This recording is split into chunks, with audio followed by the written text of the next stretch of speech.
Madalas ka mag-PT party. Takbuhan mo, gin at saka MP. Mababa ba yung self-esteem mo? And you always feel lonely? Baka naman, there was a time na naramdaman mo na kahit anong gawin mo, hindi ka lumapit sa galing ni Bobby. Ang rupok-rupok mo ba pagdating sa pag-ibig? Kung isa o sa lahat ng mga nabanggit ko ay check tumpak ganun para sa itong video na to. Bye!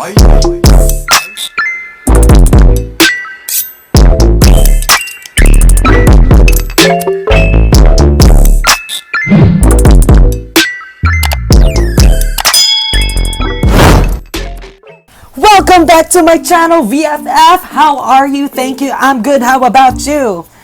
Yes, gusto ko na magpasalamat sa lahat ng messages and support na pinakita at pinaramdam niyo sa akin for the launching of this channel. At dahil dyan, I want to officially welcome you to our second episode of A Little Bit of Everything, Signs That You're Lacking Self-Love. Yes, tama ka na narinig, VFF. Alam ko marami ka nang nakitang ganito, marami ka nang napanood na ganito, ngunit subalit natapwat, ginagawa ko pa rin dahil baka mag-work sa'yo ang mga tips and steps na nag-work sa akin because what are we? VFF! Dahil dyan, hahatiin natin sa 3 parts ang video na ito.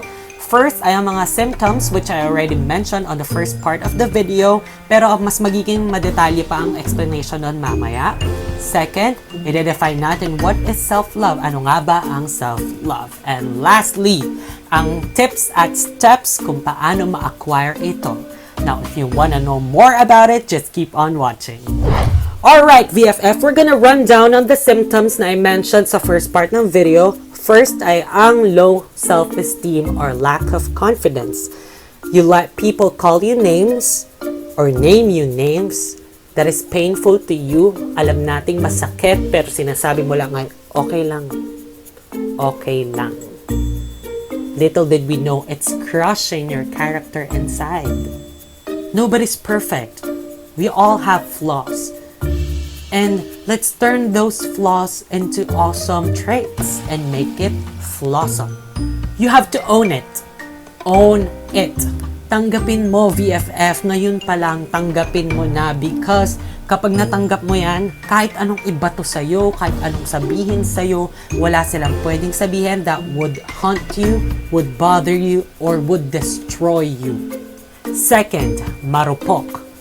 Hindi kita masisisi dahil nagmahal lang naman tayo at nagmamahal lang naman tayo, VFF.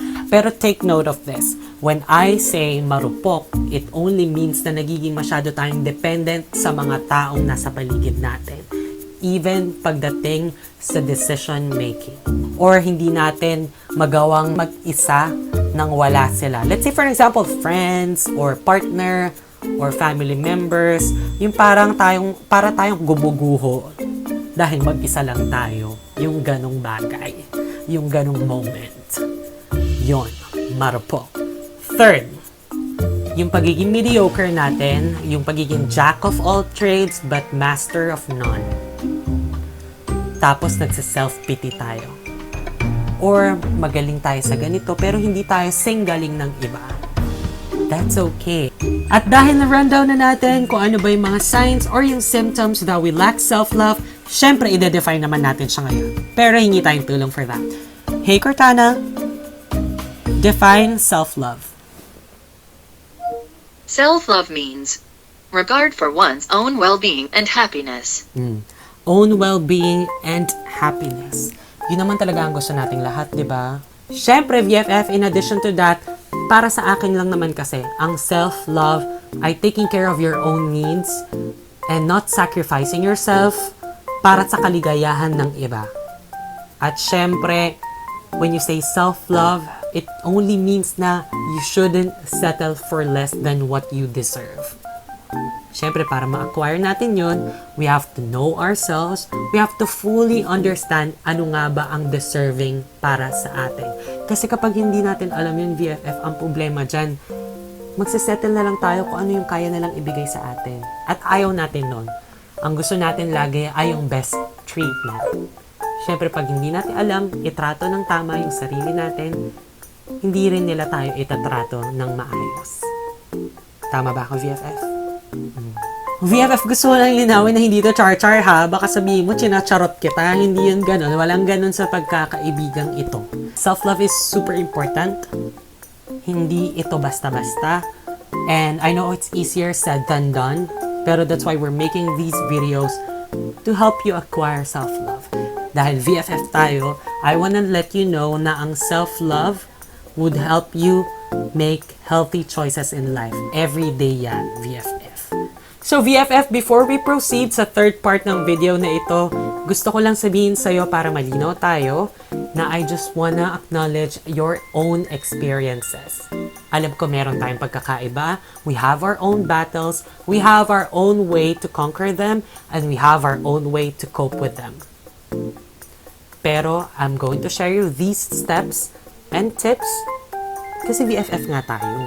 Para sa third part, meron tayong two parts. Merong external and internal. So, syempre, yung external, something tangible. Yung nakikita natin agad yung resulta. Ano ba yung mga pwede natin gawin to acquire self-love externally? So, the easiest way is...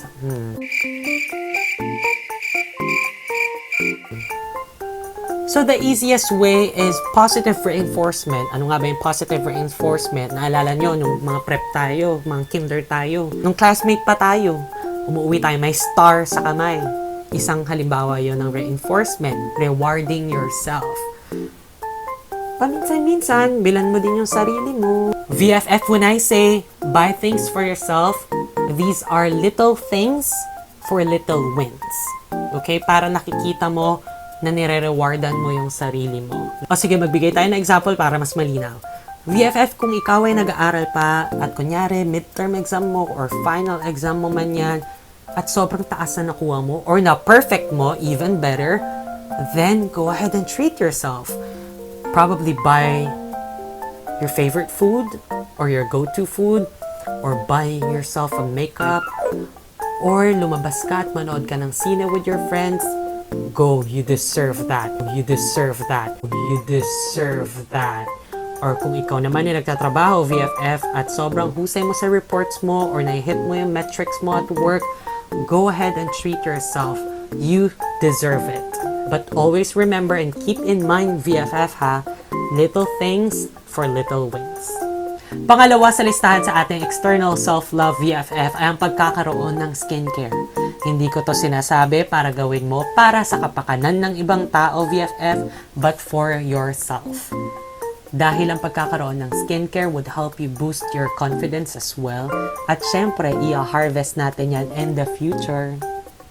Ang pinaka-importanting skincare na karamihan sa mga tao ay nadidisregard o nakakalimutan nila ito is hydrating yourself. Always drink water, VFF, especially in the morning. Especially in the morning. At lalo sa panahon natin ngayon, di ba nga, may free tayo sa impyerno. Siyempre, VFF, I understand that there are some skincare products that are pricey or may kamahalan, but the least that you could do for yourself is wash your face in the morning or kung feeling mo oily na or madumi na siya because of the pollution outside and right before you sleep as well. Last on our list sa external self-love, VFF, is working out. Hindi ibig sabihin na nag-workout ka ay para lang ma-achieve mo yung mga fitspiration mo, but always remember that working out is more of being on top of your health. Bless your body with healthy food. As long as you're happy with it and you're eating healthy, you should be good. At para naman sa part 2 ng tips and steps to acquire self-love, syempre ang internal. Para ito sa ating mental health and para sa ating mga emotions. Yung first tip na masasuggest ko for internal part ay traveling or ang tinatawag nilang soul searching or traveling alone.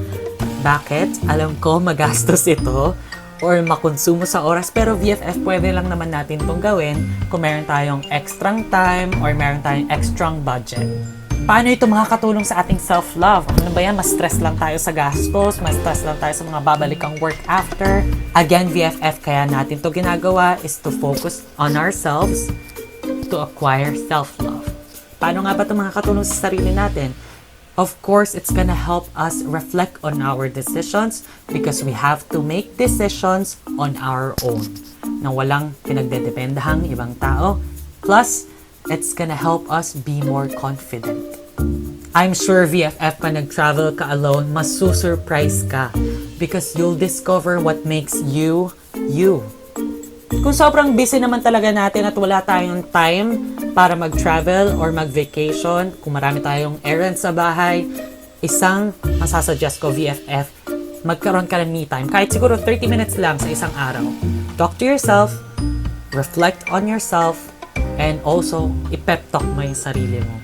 Minsan, ang sarap kausapin ng sarili. Huwag naman yung sumisigaw-sigaw ka or malakas-lakas. Baka sabihin nila baliw-baliwag ka, no? Hindi naman ganon. Just talk to yourself solemnly. Reconnect with yourself.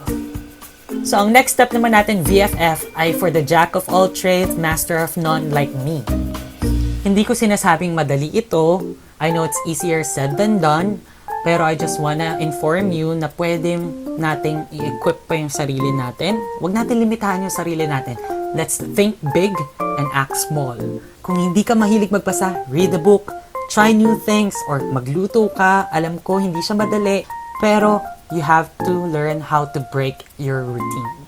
Start fresh, VFF. Little by little, step by step. At syempre, VFF, most importantly, never surrender on the things that you truly want. Ayaw natin na ma-stock up na lang tayo sa what ifs. Gusto natin makita syempre yung sarili natin na na-acquire natin yung mga ganong bagay or yung goals natin. And of course, for our last tip for this video, I learned to say no. One example, VFF, ay yung tipong galing kang trabaho, pagod ka na at may errands ka pa sa bahay na gagawin. Let's say may laundry ka pa or kailangan mo pa magluto for dinner.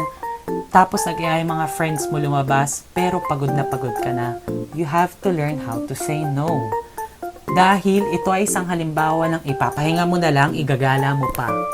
O kaya isusubong mo na lang, ibibigay mo pa sa iba. Ay, hindi naman masama yun, pero wag laging ganon. You have to learn how to say no. And that sums up our second episode of A Little Bit of Everything.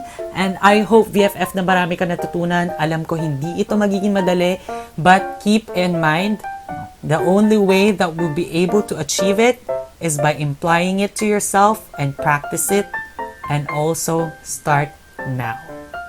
Before we end this video, I just want to thank my best friend for helping me out as well, and also Kish, one of my friends na meron ding YouTube channel which I'm gonna link below. At kung umabot ka man sa parte ng video na ito, again, maraming salamat po. Don't forget to subscribe to my channel, sound off in the comments below, and most importantly, hit that notification bell para ma-update ka on my next vlog.